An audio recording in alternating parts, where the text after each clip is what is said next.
Everyone, this is Prithviraj from commerce foundation institute. आज class 12th accounts की class है और आज हम पार्टनरशिप फंडामेंटल्स की सेकंड क्लास है। जो हमने पहले पढ़ा था बेसिक ऑफ पार्टनरशिप, उसके नेचर्स, पार्टनरशिप हम क्या होती है, कितने मेंबर्स होने ज़रूरी हैं, मतलब कितने पार्टनर होने ज़रूरी है, उसके बाद में उसके नेचर और फीचर्स हमने पढ़े थे। आज हम पढ़ेंगे पार्टनरशिप डीड। थोड़ा सा हमने लास्ट क्लास में पढ़ा था एग्रीमेंट कि पार्टनरशिप फर्म के बीच में, मतलब पार्टनरशिप फर्म के अंदर पार्टनर्स के बीच में एक एग्रीमेंट होता है। एग्रीमेंट रिटन भी हो सकता है और एग्रीमेंट ओरल फॉर्म में भी हो सकता है। सो पार्टनरशिप डीड क्या होती है? पार्टनरशिप डीड वही रिटन एग्रीमेंट होती है जिससे एक पार्टनरशिप फर्म गवर्न होती है। मतलब जो भी रूल रेगुलेशन उस पार्टनरशिप फर्म के अंदर उस एग्रीमेंट में, उस रिटन एग्रीमेंट में, जिसको हम पार्टनरशिप डीड बोलेंगे या फिर खाली डीड बोलेंगे, जो उस डीड के अंदर लिखी होती है ना, वो रूल रेगुलेशन के अकॉर्डिंग ही पूरी पार्टनरशिप फर्म चलती है। अगर मैं सिंपल लैंग्वेज में बोलूँ तो जैसे भारत को चलाने के लिए एक संविधान, इंडियन कॉन्स्टिट्यूशन है, ऐसे ही एक पार्टनरशिप फर्म को चलाने के लिए एक रिटन एग्रीमेंट होता है जो उस पार्टनरशिप फर्म के बायलॉज, उस पार्टनरशिप फर्म के रूल रेगुलेशन या फिर उस पार्टनरशिप फर्म का एसोसिएशन होता है। मतलब उसके बियॉन्ड जाके कोई भी पार्टनरशिप फर्म अपनी पार्टनरशिप डीड के बाहर जाके काम नहीं कर सकती। जो भी रिस्ट्रिक्शन, जो भी रूल रेगुलेशन, जो भी नियम कानून उस पार्टनरशिप फर्म के उस पार्टनरशिप डीड में लिखे हुए हैं ना, कि कितने परसेंट इंटरेस्ट ऑन कैपिटल मिलेगा, कितना percent interest on drawing charge होगा, पार्टनर को कितनी सैलरी मिलेगी, क्या इंटरेस्ट ऑन लोन की रेट रहेगी, जो भी चीज़ें उसमें मेंशन होगी, कितना कमीशन मिलेगा, ये सारी की सारी चीज़ें आपकी पार्टनरशिप डीड के अंदर लिखी होती हैं। उसके बियॉन्ड, उसके परे जाके कोई भी पार्टनरशिप फर्म काम नहीं कर सकती। सो ये एक तरीके से मान के चलो कि ये नियम और कानून का एक तरीके से एक बंडल होता है पार्टनरशिप डीड, जिसके अंदर सारे के सारे इस डॉक्यूमेंटेशन के अंदर, मतलब जो भी पार्टनरशिप डीड है इसके अंदर सारे के सारे आपके नियम कानून, रूल रेगुलेशन सब कुछ उसमें लिखे होते हैं। सो the written agreement between partner containing the terms and condition of partnership is called partnership deed। उसके बाद में partnership deed may और may not be रजिस्टर्ड हो भी सकती है और नहीं भी। सर ये क्या होता है? जैसे आप लोगों ने कभी कोई एग्रीमेंट बनवाया होगा किसी भी चीज़ का, जब आप स्टैम्प पेपर पे एग्रीमेंट बनवाते हो तो या तो आप उसको रजिस्टर्ड भी करा सकते हो रजिस्ट्रेशन चार्जेस पे करके, जिसको हम स्टैम्प ड्यूटी बोलते हैं, या तो आप स्टैम्प ड्यूटी पे करके, रजिस्ट्रेशन चार्जेस पे करके कोर्ट में आप उसको रजिस्टर्ड भी करा सकते हो, और अगर आप चाहो तो उसको अनरजिस्टर्ड भी कराओगे तो भी चलेगा। पार्टनरशिप डीड मे और मे नॉट भी रजिस्टर्ड हो सकती है। चाहोगे रजिस्टर्ड कराना तो बहुत अच्छी बात है, स्टैम्प ड्यूटी कराओगे तो और पक्का काम होगा। और अगर आप उस एग्रीमेंट का, रिटन एग्रीमेंट का, उस पार्टनरशिप डीड का अगर रजिस्ट्रेशन नहीं कराते हो तो भी वो पार्टनरशिप डीड ही मानी जाएगी, उसमें कोई फर्क नहीं आएगा। देखो content of partnership deed, sir ये तो आपने बता दिया कि उसमें सारे नियम कानून, टर्म्स एंड कंडीशन लिखी होती हैं, लेकिन होता क्या क्या लिखा है ये तो बताओ, या फिर पहले एक बार दिखा दो हमें पार्टनरशिप डीड क्या होती है, थोड़ा सा पता चल जाएगा। तो ये देखो, ये आपकी एक पार्टनरशिप डीड का सैंपल है। इस तरीके से आपकी पार्टनरशिप डीड बनती है एक स्टैम्प पेपर पे। अब तो आजकल तो ई स्टैंपिंग आ गए हैं, वो ऊपर जिस पे वो नोट की तरह छपा होता था, अब ये वाले स्टैम्प पेपर नहीं मिलते, अब आपको ई स्टैंपिंग मिलती है जो आपके साइबर कैफे या फिर आपके इंटरनेट से प्रिंट आउट निकलता है। सो ये एक नॉन जुडिशियल पेपर होता है जिसके ऊपर आपका पार्टनरशिप डीड का जो भी मैटर है वो सारा प्रिंट होता है। उसमें क्या क्या चीज़ लिखी होगी? सबसे पहले तो देखो, अभी ना आंख बंद करके मैं भी ये कंटेंट यहाँ से हटा लेता हूँ। अभी आप ना एक बार खुद सोचो कि पार्टनरशिप डीड के अंदर क्या क्या लिखा होगा।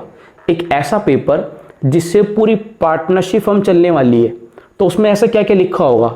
थोड़ा सा ना खुद कॉमन सेंस यूज़ करो। सर उसमें सबसे पहले लिखा होगा, सबसे पहले तुम्हारा नाम लिखा होगा कि हमारी पार्टनरशिप फर्म का नाम क्या है। सर उसका एड्रेस भी लिखा होगा। सर उसके जो भी पार्टनर है ना, वो उनका नाम भी जरूर लिखा होगा कि कौन कौन से पार्टनर हैं, और उन पार्टनर का एड्रेस भी लिखा होगा। उसके बाद में ना सर, उसके बाद में ये भी लिखा होगा कि हमारे पार्टनर के बीच में प्रॉफिट शेयर करने की रेशो क्या होगी, PSR जिसको बोलते हैं, प्रॉफिट शेयरिंग रेशो, कि जो प्रॉफिट होगा वो किस रेशो में बटेगा। सर उसमें ना उसके बाद ये भी लिखा होगा कि किसी को सैलरी मिलेगी या नहीं मिलेगी, मिलेगी तो कितनी मिलेगी और कब मिलेगी। सर उसमें ना कमीशन के बारे में भी लिखा होगा। सर उसमें ना ये भी लिखा होगा कि अगर जो कैपिटल हमने प्रोवाइड कराई है पार्टनरशिप फर्म को, उसके ऊपर हमें इंटरेस्ट मिलेगा तो कितना मिलेगा या कब मिलेगा। सर उसमें ना एक और बात भी लिखी होगी, अगर इंटरेस्ट ऑन कैपिटल आप बोल रहे हो तो इंटरेस्ट ऑन ड्रॉइंग भी होगी कि जब हम बिजनेस से पैसा विड्रॉ करेंगे अपने पर्सनल पर्पज़ के लिए, हम मतलब पार्टनर, जब पार्टनर पार्टनरशिप फर्म से अपने पर्सनल पर्पज़ के लिए अमाउंट विड्रॉ करेंगे, ड्राइंग करेंगे, तो उस पर चार्ज भी, उस पर इंटरेस्ट भी देंगे वो। हाँ जी, तो इंटरेस्ट ऑन ड्राइंग वो भी लिखी होगी। और सर उसमें ना लोन भी हो सकता है कि जो पार्टनर लोन देंगे ना, सर आपको ना सब कुछ आता है, ज़बरदस्ती हमसे पूछ रहे हो। देखो उसमें ना इंटरेस्ट ऑन लोन भी होगा, जो पार्टनर पार्टनरशिप फर्म को लोन प्रोवाइड कराएंगे तो उस पर ब्याज भी तो लेंगे ना, वो कैपिटल अलग होता है, लोन अलग होता है, तो हाँ जी वो भी मिलेगा। सर उसके बाद ना और क्या क्या होगा, सर आप ही बता दो, हमें तो कुछ नहीं आता। अब उसके बाद क्या होगा, अगर कोई भी नया पार्टनर एडमिट होगा, एडमिशन होगा किसी नए पार्टनर का, तो उसमें कौन कौन से अकाउंट बनेंगे, क्या क्या रूल रेगुलेशन फॉलो होंगे, उस टाइम पे क्या क्या वहाँ पे प्रोसीडिंग होंगी, तो वो सारी चीज़ें भी लिखी होंगी। अगर किसी पार्टनर की रिटायरमेंट हो जाती है तो उसके बारे में भी लिखा होगा, उसको क्या क्या अमाउंट पे किया जाएगा उसके रिटायरमेंट पे, ग्रेचुइटी, लीव एनकैशमेंट, मतलब ये तो प्रैक्टिकल होता है, क्या क्या चीज़ें उसको मिलेंगी, उसको कैपिटल का हिस्सा मिलेगा, प्रॉफिट का रिजर्व का अंदर उसको जो भी शेयर है वो मिलेगा, रिवैल्यूएशन रिजर्व मिलेगा, जो भी होगा। एडमिशन, रिटायरमेंट, डेथ का पूरा सेपरेट चैप्टर है आपके बुक्स में, वो हम पढ़ेंगे कि क्या क्या चीज़ें होती हैं। तो कुल मिला के अगर मैं बिल्कुल सिंपल समझाऊँ तो पार्टनरशिप डीड क्या होती है, एक पार्टनरशिप फर्म कैसे काम करेगी, कब काम करेगी, क्या क्या चीज़ें उसमें लिखी होंगी, ये सारी चीज़ें उस पार्टनरशिप डीड के अंदर, उस पेपर के अंदर सब कुछ मेंशन होता है। उसके बाहर जाके कोई भी पार्टनरशिप फर्म काम नहीं कर सकती। अगर उसमें लिखा हुआ है ना पार्टनरशिप डीड में कि मैक्सिमम मेंबर वो 15 होने चाहिए, लेकिन मैंने आपको लास्ट क्लास में क्या पढ़ाया था कि मैक्सिमम मेंबर कितने अलाउड है, सर 50 अलाउड है। लेकिन अगर पार्टनरशिप डीड में लिखा हुआ है कि 15 मेंबर होने चाहिए मैक्सिमम, तो आप 15 के अलावा आगे नहीं बढ़ सकते, आप 16th मेंबर को एडमिट नहीं कर सकते, आपको 15 ही रखने पड़ेंगे, भले ही कानून में 50 लिखा हो, क्योंकि उस पार्टनरशिप फर्म के लिए कानून तो वो पार्टनरशिप डीड हो गई ना। अगर वो डीड में लिखा हुआ है कि 15, तो 15 से 16 नहीं होगा मेंबर, वो 15th पार्टनर ही रहेंगे, 16 में पार्टनर आएगी, आ ही नहीं सकता, सिर्फ 15 पार्टनर ही रहेंगे। अगर उस पार्टनरशिप फर्म के अंदर, उस पार्टनरशिप डीड में लिखा हुआ है ना कि आपको किसी भी पार्टनर को सैलरी 10,000 रुपये पर मंथ मिलेगी प्रॉफिट होने पे, सो अगर प्रॉफिट आपका चाहे 1 लाख हो या 1 करोड़ हो, अगर आपका प्रॉफिट डबल भी हो गया ना, तो आपकी सैलरी डबल नहीं हो सकती, क्योंकि आपके पार्टनरशिप डीड में लिखा हुआ है कि आपको सैलरी 10,000 मिलेगी, तो आपको सैलरी 10,000 ही मिलेगी। अगर प्रॉफिट डबल हो गया ना, फिर भी आपको 10,000 ही मिलेगी, यानी कि आप सैलरी अपनी डबल कर दोगे। तो जो पार्टनरशिप डीड में लिखा हुआ है वही आपके लिए पत्थर की लकीर मानी जाती है। उस डीड के अंदर सारे rule regulation, terms and condition सब उसमें लिखे होते हैं। एक बार पढ़ लो कंटेंट क्या क्या होता है पार्टनरशिप डीड का। सबसे पहले तो name of the firm, firm का नाम क्या है। उसके बाद में name and address of the partner, partner का भी तो नाम एड्रेस होना चाहिए ना, क्या पता कोई भाग जाए या कोई गलत काम करे तो पता तो चले कि भैया काम पे नोटिस भिजवाना है उसका। Nature and place of business, आपका प्लेस किस जगह पे है जहाँ पे आप बिजनेस कर रहे हो, या फिर आपका नेचर किस तरीके का है बिजनेस करने का। आप मैन्युफैक्चरिंग का काम करते हो, आप ट्रेडिंग का काम करते हो, होलसेलिंग का काम करते हो, आप रिटेलर का काम करते हो, या फिर आपकी कोई प्रोडक्ट, मतलब आपकी कोई फैक्ट्री है, किसी जगह आप क्या काम करते हो वो लिखा होगा। Date of commencement of business, मतलब अगर हमने पार्टनरशिप फर्म तो आज बना ली, लेकिन हमारा जो बिजनेस है ना वो स्टार्ट होगा लॉकडाउन खुलने के बाद। सर कब खुलेगा मेरे को भी नहीं पता, मतलब मान के चलो कि ये 1 जुलाई से खुल जाएगा, मतलब मान के चलते हैं, मानने में क्या जा रहा है कि 1 जुलाई से लॉकडाउन खुल जाएगा। तो हमने पार्टनरशिप फर्म तो आज बना ली, क्योंकि आप भी फ्री हो, मैं भी फ्री हूँ, घर पे बैठे हैं दोनों। अब उस केस में क्या हुआ, हमने सोचा कि जब 1 जुलाई आएगी ना, 1 जुलाई से हमारी पार्टनरशिप स्टार्ट हो जाएगी। तो कमेंसमेंट मतलब शुरुआत, स्टार्टिंग कब होगी आपके बिजनेस की, वो भी उसमें लिखा होगा। ड्यूरेशन ऑफ पार्टनरशिप, कि वो पार्टनरशिप की ड्यूरेशन क्या है, कि मान के चलो हमने कोई प्रोजेक्ट, हमने किसी पर्टिकुलर प्रोजेक्ट के लिए अलग से अपने एक पार्टनरशिप फर्म बनाई कि वो जो प्रोजेक्ट चलेगा 2 साल के लिए चलेगा, तो हमारी फर्म भी 2 साल तक रहेगी। 2 साल के बाद आप अपने घर, मैं अपने घर, तो हमारे यहाँ पे ड्यूरेशन पार्टनरशिप फर्म की कितनी सर, 2 साल। तो ये ड्यूरेशन वो 2 साल चलेगी, 3 साल, 4 साल, 5 साल, जितने भी साल के लिए उस पार्टनरशिप फर्म को बनाएंगे वो पहले से ड्यूरेशन आपकी डीड में लिखी होती है। उसके बाद में रूल्स, जो भी रूल्स हैं बैंक अकाउंट से रिलेटेड, कि भाई देखो पार्टनर तो मान के चलो 40 हैं, अब थोड़े ना 40 के 40 बैंक में जाके खड़े हो जाएंगे। जो भी आपकी साइनिंग अथॉरिटी होती है, जो आपके चेक या फिर जो भी बैंक से रिलेटेड डॉक्यूमेंट साइन करती है, वो 1 या 2 ही पर्सन होते हैं, जनरली तो 1 ही होता है। कि जो भी पार्टनर बैंक अकाउंट ऑपरेट करेगा उसका नाम क्या होगा, उसके पास कितनी पावर है, कितने तक का वो चेक साइन कर सकता है, ये सारे रूल रेगुलेशन भी आपके पार्टनरशिप डीड में लिखे होते हैं। उसके बाद में अमाउंट ऑफ कैपिटल, कितना पैसा एक पार्टनर कॉन्ट्रीब्यूट करेगा, कितना लेके आएगा। Amount to be allowed by each partner as drawing, drawing कितना अलाउ किया जाएगा। और टाइमिंग ड्राइंग की क्या होगी, मंथली ड्राइंग कर सकता है, हाफ ईयरली, क्वार्टरली, एनुअली, क्या होगा, पीएसआर बिटवीन पार्टनर। पीएसआर क्या होगी, प्रॉफिट शेयरिंग रेशियो पार्टनर्स के बीच में। इंटरेस्ट ऑन पार्टनर लोन, अगर कोई भी पार्टनर लोन देता है किसी भी फर्म को तो उस केस में उसको कितना इंटरेस्ट मिलेगा। इंटरेस्ट ऑन पार्टनर्स कैपिटल पे कितना ब्याज मिलेगा उसको, जो भी उसने कैपिटल इंट्रोड्यूस करी हुई है। इंटरेस्ट ऑन पार्टनर्स ड्रॉइंग, जो भी वो पैसा बिजनेस में से अपने पर्सनल पर्पज के लिए विड्रॉ कर चुका है, जिसको हम प्यार से ड्रॉइंग बोलते हैं, उस ड्रॉइंग पे कितना इंटरेस्ट हम चार्ज करेंगे पार्टनर से, क्योंकि यहाँ पे तो मुझसे लेंगे ना, पार्टनरशिप हम लेगी ना पार्टनर से, यहाँ पे तो जो भी इंटरेस्ट, जो भी ड्रॉइंग उसने विड्रॉ की है। सैलरी, कमीशन, अगर पार्टनर को पे होगा तो कितना पे होगा। कोई भी वेरिएशन अगर आता है पार्टनर के राइट में और उसकी ड्यूटीज़ में, हमने कोई राइट डिसाइड किया हुआ था, कोई पार्टनर हमारे बुक्स ऑफ अकाउंट, मतलब जो हमारे अकाउंट्स हैं, इनको चेक करेगा और ये उसके लिए टाइम है। हमने कोई भी राइट दिया हुआ था कि कोई भी पार्टनर जाके हमारे बैंक अकाउंट से अमाउंट विड्रॉ कर सकता है। अगर हमने वो राइट उसका बदल दिया, अगर हमने वो राइट उसका चेंज कर दिया, उसमें कोई भी हमने मॉडिफिकेशन की है, तो वो भी आपके पार्टनरशिप डीड में लिखा होता है कि आप कब, कितना, कैसे, किसका मॉडिफिकेशन कर सकते हो। मेथड ऑफ कंप्यूटेशन और ट्रीटमेंट ऑफ गुडविल की ट्रीटमेंट कैसे होगी सर, कितने मेथड होते हैं, average profit method, super profit method और एक कैपिटलाइजेशन मेथड। उसके बाद में सेपरेट चैप्टर है, ज़्यादा टेंशन लेने की जरूरत नहीं है कि सर हमें तो आता ही नहीं, आप ही बोले जा रहे हो। Mode of settlement of account, admission, retirement, death, जितने भी पॉइंट मैंने बोल्ड किए हुए हैं ना, ये सारे आपके बुक्स में एक सेपरेट चैप्टर के फॉर्म में दिए हुए हैं। मतलब जो पार्टनरशिप फर्म के जो 6-7 चैप्टर हैं, ये सारे उन चैप्टर्स के नाम है। PSR, change in PSR, goodwill, admission, retirement, death. उसके बाद में डिसोल्यूशन ऑफ फर्म, अगर फर्म बंद हो गई, फर्म डिसॉल्व हो गई, उस केस में कैसे काम होगा। Treatment of loss arising out of insolvency of partner, अगर कोई पार्टनर दिवालिया हो जाता है, इंसॉल्वेंट हो जाता है, वो अपने हिस्से की लायबिलिटी को पे नहीं कर सकता, तो उस केस में कौन उसका रिमेनिंग शेयर बेयर करने वाला है, कौन झेलेगा उसकी इंसॉल्वेंसी को, वो चीज़ लिखी होगी। Basis of determination of executors of deceased partner, deceased partner का मतलब मृत पार्टनर।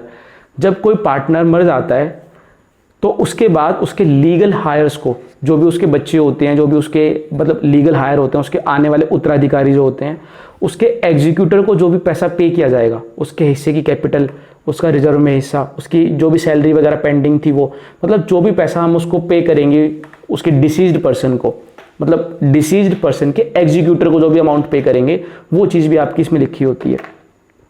उसके बाद में अकाउंट कौन बनाएगा और आपके पार्टनरशिप फर्म का ऑडिट होगा तो ऑडिट कैसे होगा, तो ये सारी चीज़ें आपके पार्टनरशिप डीड में लिखी होंगी।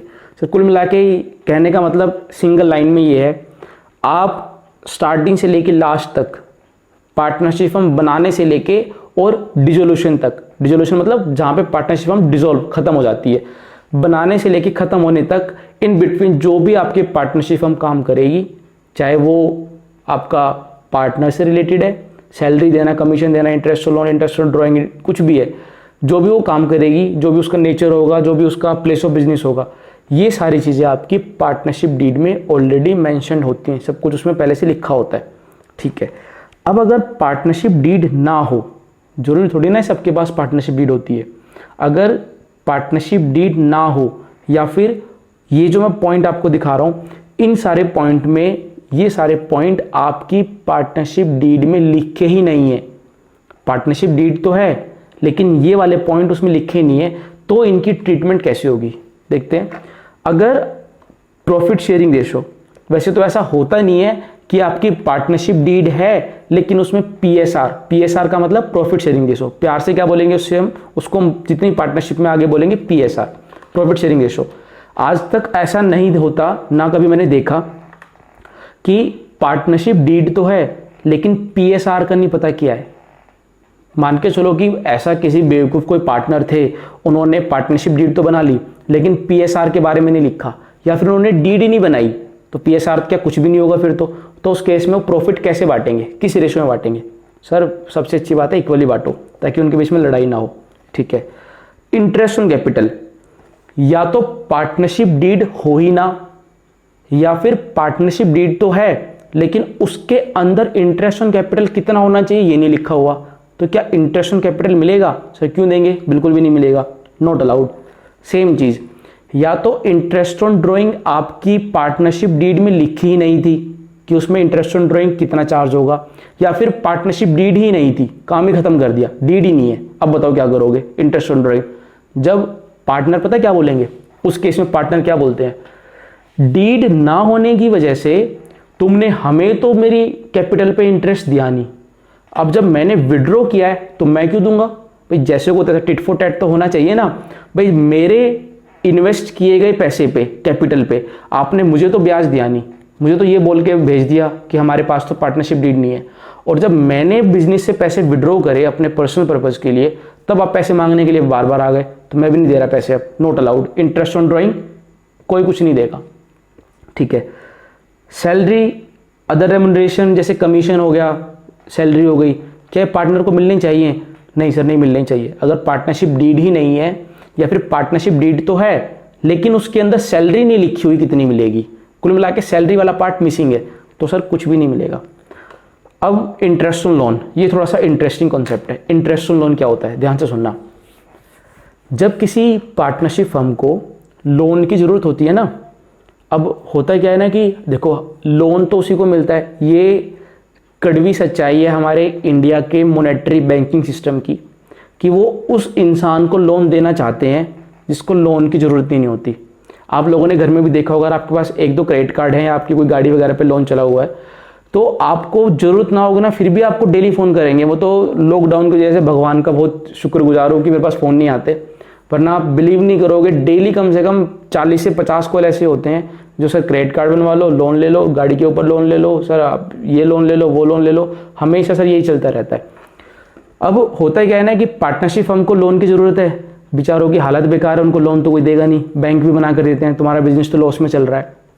अब वो क्या करेंगे ना, वो पार्टनर एक दूसरे से बात करेंगे कि यार एक काम करना, तू लोन दे दे, हमें बैंक ने तो मना कर दिया कि आपको लोन नहीं देंगे, क्योंकि इंडिया के अंदर जिसको लोन मिलना चाहिए ना, जिसको ज़रूरत होती है नीडी पर्सन को, उसको लोन नहीं मिलता, और जिसको ज़रूरत नहीं है उसके पास तो बैंक वाले दिन में 100 बार फ़ोन करते हैं, क्रेडिट कार्ड, फ़ोन, लोन, ये सब कुछ करने के लिए। सर जिसको ज़रूरत है उसको कोई नहीं लोन देता। पार्टनरशिप फर्म के साथ भी यही होता है, जो पार्टनरशिप फर्म लॉस में चल रही है, जिसको पैसों की ज़रूरत है, उसको कोई बैंक लोन नहीं देता। अब हुआ क्या ना कि ऐसे पार्टनरशिप फर्म जिसको पैसों की सख्त ज़रूरत है, अब वो आपस में पार्टनर मिलके काम करते हैं कि यार एक काम करना, तू पैसे दे देना, तो दे दे लोन के पैसे, तू तेरे पास पैसे ज़्यादा हैं तो तू थोड़े से पैसे इन्वेस्ट कर दे फर्म के अंदर। अब एक बात बताओ सिंपल सी, अगर हम बैंक से लोन लेके आते, पार्टनरशिप फर्म अगर बैंक से लोन लेके आती, तो पार्टनरशिप डीड हो या ना हो, या आपका प्रॉफिट हो या लॉस हो, क्या बैंक वाले अपनी ईएमआई माफ़ कर देते? नहीं सर। एग्जाम्पल सुनना एक बार, आप बैंक में गए लोन लेने के लिए, लोन की इंटरेस्ट रेट आप सेट करते हो, बैंक वाले सेट करते हैं? सर बैंक वाले सेट करते हैं कि कितने ब्याज पे, कितने रेट पे हमें, कितने रेट ऑफ इंटरेस्ट में हमें लोन मिलेगा। बैंक वालों ने आपको लोन दिया 10% की रेट ऑफ इंटरेस्ट पे, 10% पर एनम। आपने अपने पार्टनरशिप डीड में कुछ लिखा ही नहीं था। एक बात बताओ, अब क्या बोलोगे? आप बैंक वालों को मना कर दोगे सर हम आपको ब्याज नहीं देंगे, वो बोलेंगे क्यों? सर हमने तो अपनी डीड में लिखा ही नहीं था, हमारे पास तो पार्टनरशिप डीड ही नहीं है, डीड नहीं है तो कुछ भी नहीं मिलेगा आपको। तो सर क्या होगा फिर आपका? सर जितनी प्रॉपर्टी होगी ना, जो भी डॉक्यूमेंट हम वहाँ पे सबमिट करके आ रखे हैं, सब के सब बैंक बेच देगा, यही होगा ना। तो इसका मतलब, कहने का मतलब क्या है कि लोन के ऊपर पार्टनरशिप फर्म का कोई भी राइट, उनका कोई भी अधिकार नहीं चलता, क्योंकि लोन तो जो देने वाला है, जो आपका लेंडर है, उस पर वो डिपेंड करता है ना, वो मैटर करेगा ना कि वो किस ब्याज पे आपको लोन दे रहा है, क्या हो रहा है। अगर कोई पार्टनर लोन देगा, अब मैं बैंक की बात नहीं करूंगा, मैं बात करूंगा पार्टनर की, अगर कोई पार्टनर यहाँ पे लोन देगा किसी पार्टनरशिप फर्म को, तो पार्टनरशिप फर्म ये बोल के उसके ब्याज को नहीं देने से मना कर सकती कि हमारे पास तो डीडी नहीं है, हमारे पास तो पार्टनरशिप में कुछ लिखा ही नहीं है, तो हम तो आपको लोन पे इंटरेस्ट देंगे ही नहीं। भाई वो पार्टनर क्या बोलेगा कि एक बात बताओ, अगर मैं आपको लोन ना देता, अगर मैं आपकी हेल्प ना करता आपके बुरे टाइम पे, तो आप बैंक के पास हाथ फैलाते, बैंक से आप पैसे मांगते, तो बैंक वाला तो आपसे फिर भी ब्याज लेता ना, चाहे आप प्रॉफिट कमाओ, लॉस कमाओ, डील में लिखा हो ना लिखा हो, फिर भी आप उसको तो ब्याज देते ना। तो मेरे को तो एक काम करो, कानून में जो लिखा हुआ है ना, मिनिमम 6% की रेट से मेरे को ब्याज दे दो। इसका मतलब सर ये होता है कि अगर interest on loan interest on loan के बारे में अगर कुछ भी नहीं लिखा हुआ, सो मिनिमम 6% पर एनम का तो हम इंटरेस्ट ऑन लोन पे करेंगे ही करेंगे। सर एक और छोटा सा पॉइंट बताता हूँ, हो सकता है आपके बुक्स में कहीं लिखा हो या ना लिखा हो, ध्यान से सुनना। अगर आपके पार्टनरशिप डीड में ये लिखा हुआ है कि आपको जो इंटरेस्ट मिलेगा वो मिलेगा 10% की रेट से या 8% की रेट से आपको इंटरेस्ट मिलेगा, और आपने पढ़ा हुआ था कि 6% तो पे करना ही करना है, सो एक बात बताओ, अब उस इंसान को 6% की रेट से इंटरेस्ट दोगे या 8% की रेट से दोगे? सर अगर पार्टनरशिप डीड में 8% लिखा है तो 8% ही देंगे, और अगर डीड में कुछ भी ना लिखा होता तो 6% देते। पार्टनरशिप डीड ही ना होती तो भी 6% देते। तो 6% पर एनम तो देना मैंडेटरी है, उसके ऊपर चाहो तो दे सकते हो। Method of partners capital, sir ये क्या होता है? पार्टनर्स कैपिटल के अंदर सर दो मेथड फॉलो होते हैं, एक फ्लक्चुएटिंग और एक फिक्स्ड। नेक्स्ट क्लास उसी के ऊपर होने वाली है, नेक्स्ट टू नेक्स्ट। फिक्स्ड में क्या होता है, आपके दो कैपिटल अकाउंट बनते हैं, करंट और फिक्स्ड, और फ्लक्चुएटिंग में एक कैपिटल अकाउंट बनता है। अभी सिर्फ इतना समझ लो इस पॉइंट को, जब मैं कैपिटल वाली क्लास कराऊंगा तब समझ में आएगा। फिलहाल तो ये समझो कि पार्टनरशिप फर्म के अंदर आपका जो कैपिटल अकाउंट है, अगर उसके बारे में कुछ भी नहीं लिखा हुआ पार्टनरशिप डीड में, तो हम हमेशा फ्लक्चुएटिंग कैपिटल अकाउंट मान के चलते हैं। मतलब सर, मतलब इसका ये हुआ कि हम एक ही कैपिटल अकाउंट बनाते हैं फ्लक्चुएटिंग। हम फिक्स्ड और करंट दो अकाउंट नहीं बनाते, सिर्फ एक कैपिटल अकाउंट बनाते हैं पार्टनर की कैपिटल के लिए, उसको बोलते हैं फ्लक्चुएशन कैपिटल मेथड। ठीक है सर, सो मिलते हैं नेक्स्ट वीडियो में, बाय बाय।